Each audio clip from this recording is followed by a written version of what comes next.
ಕಣ್ಣೀರು ಕೈ ಮೇಲೆ ಬಿದ್ದಿದ್ದಕ್ಕೆ ಗಲೀಜು ಅಂತೀಯಲ್ಲವ. ಮನಸ್ಸಲ್ಲಿ ನೋವನ್ನು ಕೊಳಕಿದ್ರೇ ಕಣ್ಣೀರು ಬರೋದು. ಆ ಕೊಳಕನ್ನ ಯಾವಾಗವ ತೊಳ್ಕೊತೀಯ?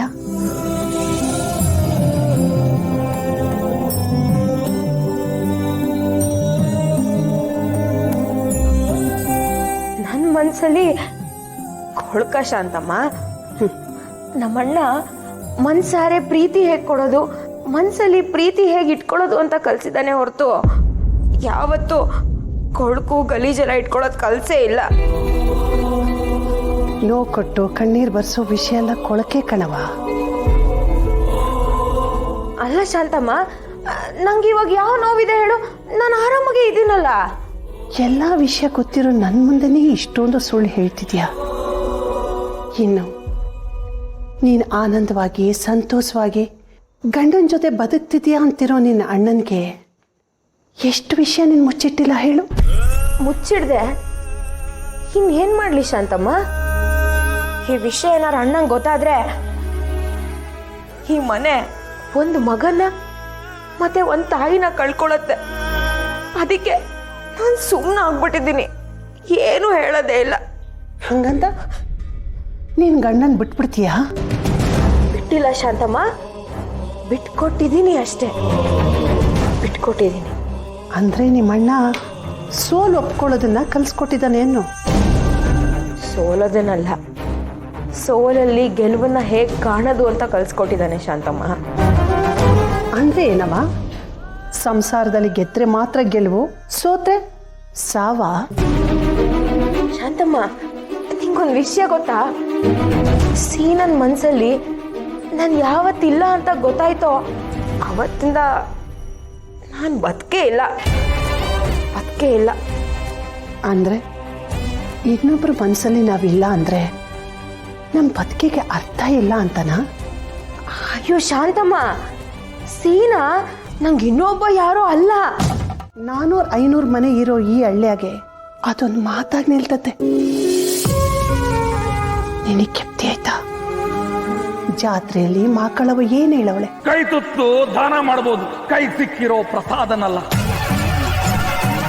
ಅನ್ನ ಎಲ್ರಿಗೂ ಸೇರಿದ್ದು, ಆದ್ರೆ ಪ್ರಸಾದ ನಿಂದು ಮಗಳೇ.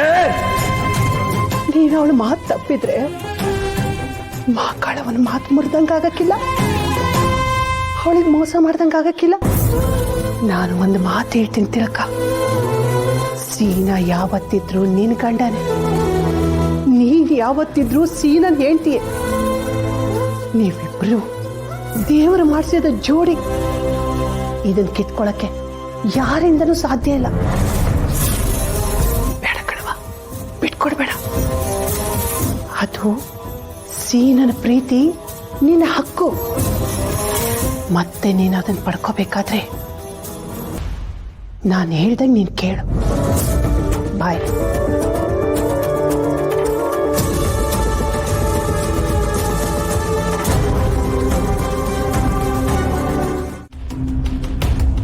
ಸೋಮಾ,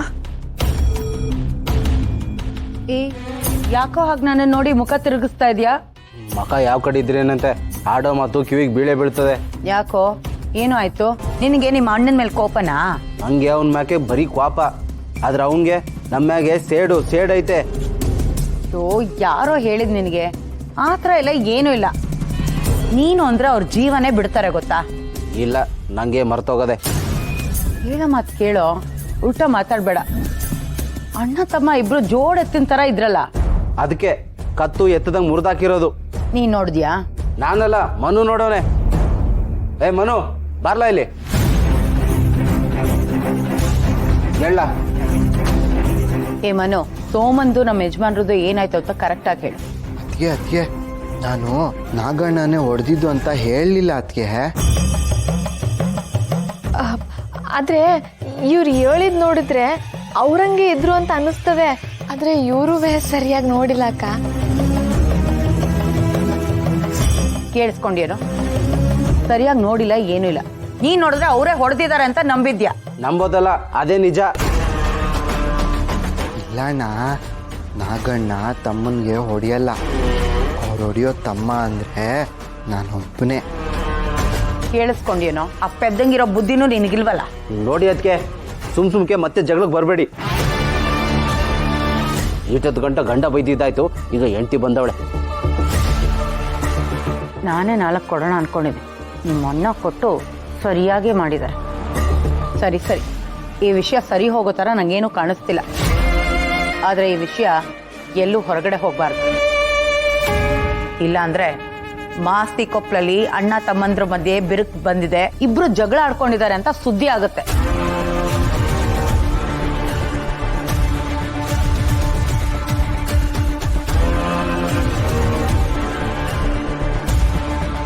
ನೋಡಿದ್ರ ಬಾವ, ಅಣ್ಣ ತಮ್ಮದ್ರು ಜಗಳ ಮಾಡೋರೆ ಅನ್ನೋದಕ್ಕಿಂತ ಈ ಮನೆ ಮರವದೇನೆ ಜಾಸ್ತಿ ಆಗೋಯ್ತು ಅಕ್ಕನ್ಗೆ. ನೀನು ನೋಡ್ತಿದ್ರೆ ಅಯ್ಯೋ ಪಾಪ ಅಂತ ಅನ್ನಿಸ್ತಾ ಇದೆ. ಏನೋ ನಮಗೆ ಅನ್ಸಿದ್ದನ್ನ ನಾನು ನಿಮ್ಮ ತವ ಹೇಳ್ದು ಆಟೆಯ ತೊರೆ. ಬನ್ನಿ ಕೆಲಸ ನೋಡ್ಕೊಳ್ಳೋಣ.